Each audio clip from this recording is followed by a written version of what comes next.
Welcome to Securing America with me, Frank Gaffney, the program that's a kind of owner's manual for protecting the country we love against all enemies, foreign and domestic, to God's glory and that of his kingdom.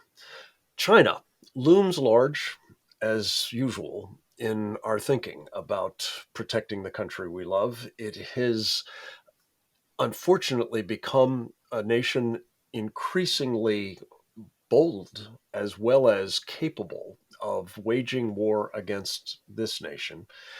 Indeed, it has been for some time in the form of unrestricted warfare of the non kinetic sorts, but increasingly the appetite for military conflict seems to be on the minds of Xi Jinping and his regime, and they're making little secret of it, including in the course of a series of high level meetings with American counterparts, and to assess what's going on in those meetings, what the takeaway by the Chinese is from their American interlocutors. We're always delighted to catch up with the great Gordon Chang. He is, of course, an author of a number of really important books, including The Coming Collapse of China. He is an essayist of great renown as a senior fellow of the Gatestone Institute and at Newsweek, among other places. He is, well, very prominent in various media outlets, including, we're very pleased to say, this one, where we have him as a regular feature of our program. And of course, you can follow him on Twitter at Gordon G. Chang, as I do. Gordon, it's so good to have you back. Welcome, sir. Thank you so much, Frank. So, talk a little bit about this series of high level consultations with the Secretary of Defense and with the National Security Advisor. Their counterparts on the Chinese side have seemingly been very aggressive with them. And I'm interested in both what the message from the Chinese is and what message do you think they're taking away from their American counterparts. The recent meetings with Lloyd Austin and with Jake Sullivan were contentious. And China's made it very clear what its position is. And we need to contrast this with the phone call that Xi Jinping had with Vladimir Putin on Wednesday, which, by the way, was Xi's 69th birthday, where they expressed support for each other, where China actually expressed support for Russia's positions on its sovereignty. And clearly that had a Ukraine connection to it. And this really indicates that essentially Russia and China have a partnership. They have an alliance. They say that it's closer than an alliance, although it's not a formal one. But we have seen China's all-in support for Russia on the Ukraine war. And this really is something that the Biden administration has not fully taken into account. The Biden team issues warnings, but never imposes costs for China violating those sanctions that we have had on Russia and for providing military information to the Russians. So this is the story. It's a story of American feebleness.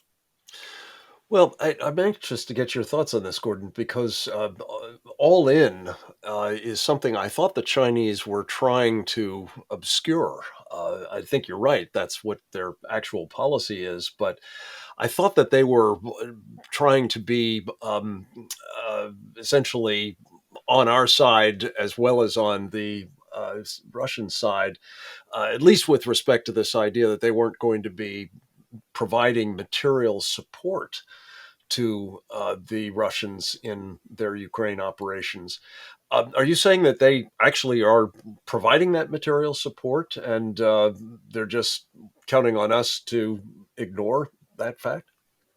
China has been financially supporting Putin's war effort with elevated commodity purchases.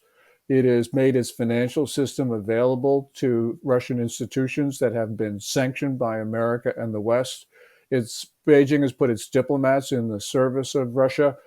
Communist Party and central government media outlets amplify these ludicrous Russian notions about the war. And there is open source reporting that China's been supplying location data to Russia because the Ukrainians in the beginning of the war were using Chinese made drones. The Chinese told the Russians where the Ukrainian operators were, and Russia used that to target them. So that is military support as well. And with this phone call between Xi Jinping and Vladimir Putin on Wednesday, it's made it very clear that China is on Russia's side.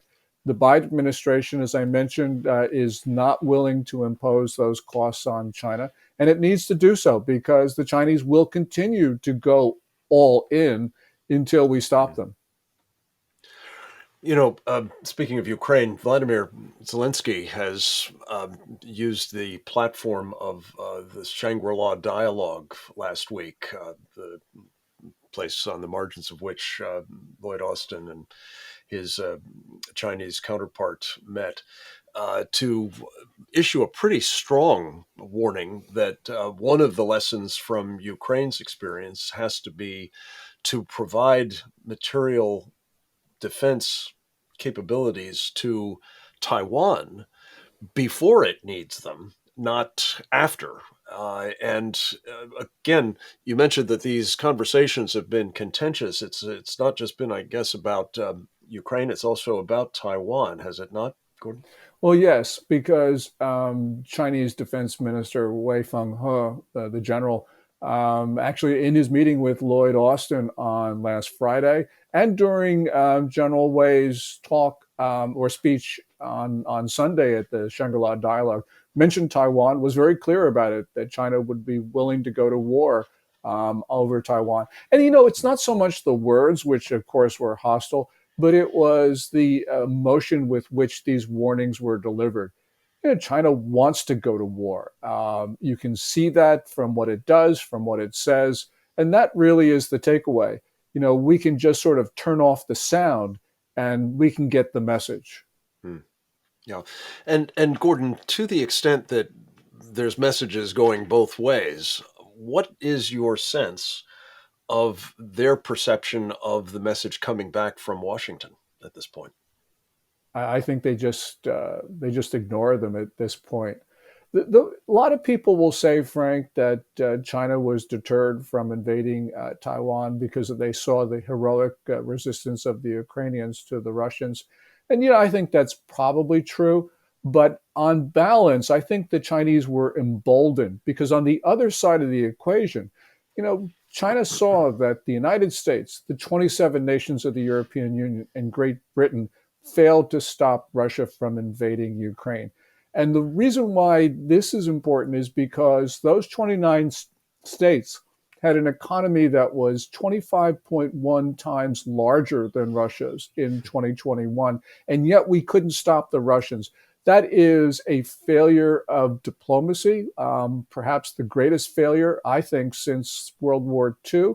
The Chinese saw that and said, well, if they can't stop the Russians from invading Ukraine, how could they possibly stop us magnificent Chinese from invading Taiwan? That, I think, when you look at all of the lessons that China has learned from the Ukraine invasion, that's the one that's most important. And on balance, I think they were emboldened, not inhibited. Yeah, that's the key word that I was looking for, is whether indeed they are now feeling even more confident in their ability to work their will against the people of Taiwan. Gordon, we have to take a very short break. When we come back, I want to just visit with you a little bit about what form this war might take on the part of the Chinese if indeed they decide to go for it in Taiwan. Whether it will be an encirclement and blockade leading to the reduction of Taiwan, or actual, invasion, and more to the point, whether it will be confined to Taiwan, or whether the Chinese recognize that they're going to have to work their will more broadly, perhaps even including against us. We'll talk about that and more with the great Gordon Chang on the other side of this very short break. Stay tuned for more right after this.